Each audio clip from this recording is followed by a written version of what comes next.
Welcome to Mr. Wizard's Workshop, episode 57, Success Mindsets. So this is primarily based on the book by Dr.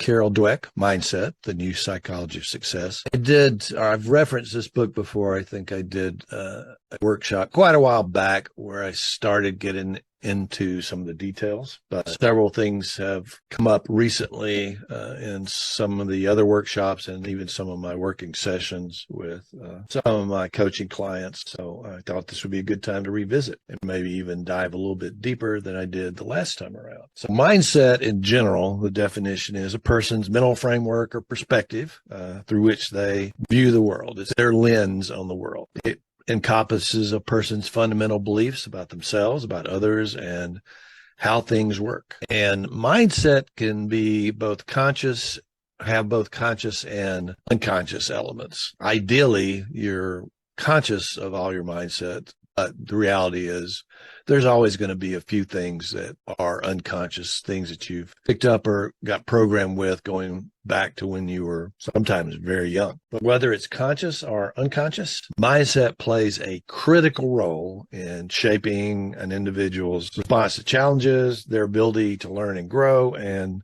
their overall achievement and well-being. So some of the key insights from the book, Dweck identified two primary mindsets, fixed mindset and a growth mindset. And in a fixed mindset, individuals believe that their abilities and intelligence are fixed traits that cannot be changed. So in a fixed mindset, people believe that their abilities and intelligence are fixed traits that cannot be changed. Whereas in contrast, a growth mindset is characterized by the belief that abilities and intelligence can be developed through effort and learning. It's also possible to have a fixed mindset in some areas of your life while having a growth mindset in others. For example, someone may have a growth mindset when it comes to their career and personal development, but have a fixed mindset when it comes to, say, athletic abilities or artistic talents. The two different mindsets have two kind of diametrically opposed tendencies. So if you have a fixed mindset, the way you view challenges is to avoid them. Whereas if you've got a growth mindset, you're much more likely to embrace challenges. For a fixed mindset and obstacles, you have a tendency to give up pretty easily.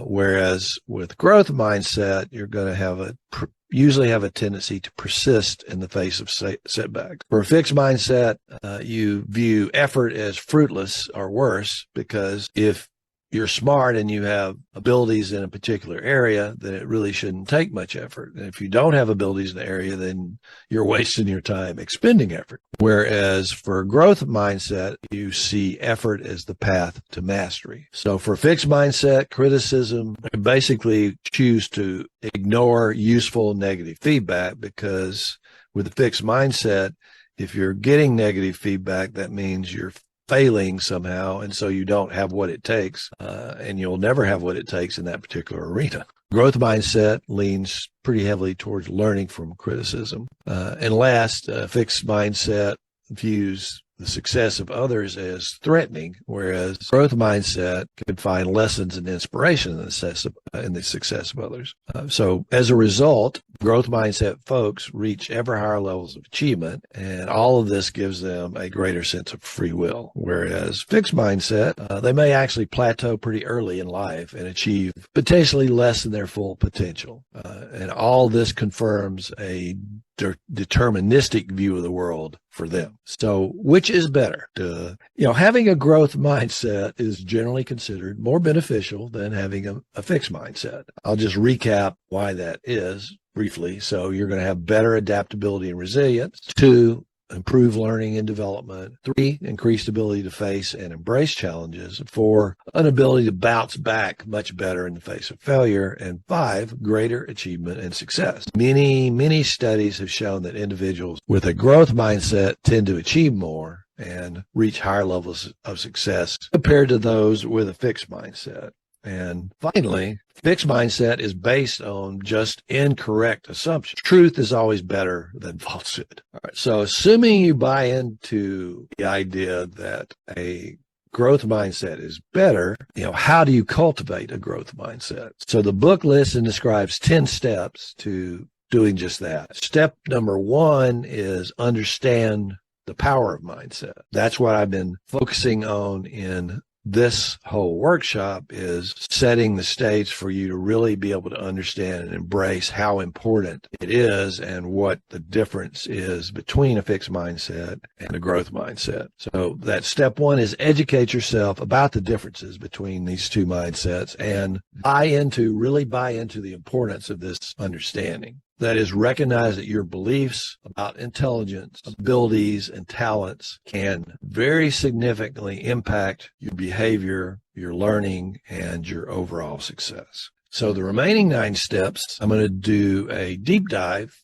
into those in next week's workshop. The action items for this week, there's actually 2. One is think about, put some energy into this. Are there any domains of your life where your mindset is predominantly fixed? As we already talked about, you can have a mostly growth mindset in some domains and a pretty heavily fixed mindset in other domains. So it's always good to step back and think about, are there some domains, some areas of my life where I believe I have a fixed mindset? I believe that either you have a particular ability or you don't. And especially if you don't have ability or don't think you have ability in that particular area, then you're never going to get into it because of the fixed mindset. I've also recommended, and I'll publish, or I'll put the link to the video in the description of this video, but there's a really excellent short video, little right at 10 minutes, Eduardo Bracintio TED Talk, where he explains how our beliefs about ability and learning significantly affect our chances of success. And he specifically refers back to the research by Dr. Dweck. So I have a question for you. Are you an entrepreneur who's highly motivated to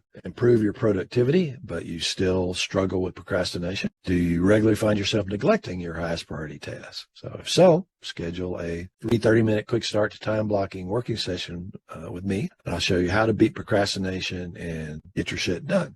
I'm a master of time blocking. I can help you master it also, but I have a pretty limited number of time blocks available in my calendar, so grab a slot while you can. Thanks for watching this video recording from my live weekly workshop. Every Sunday, I feature instantly actionable steps you can take to overcome procrastination, increase your productivity, and get your shit done. Followed up by Q&A and discussion with the live participants. I really hope you found this video useful and you feel like watching it was time well spent. Please post any questions or comments you have. I always answer posts. I'd appreciate it very much if you would like this video and subscribe to my channel. And if you know anyone that would enjoy and benefit from this particular episode, please send them the link. Stay productive, my friends.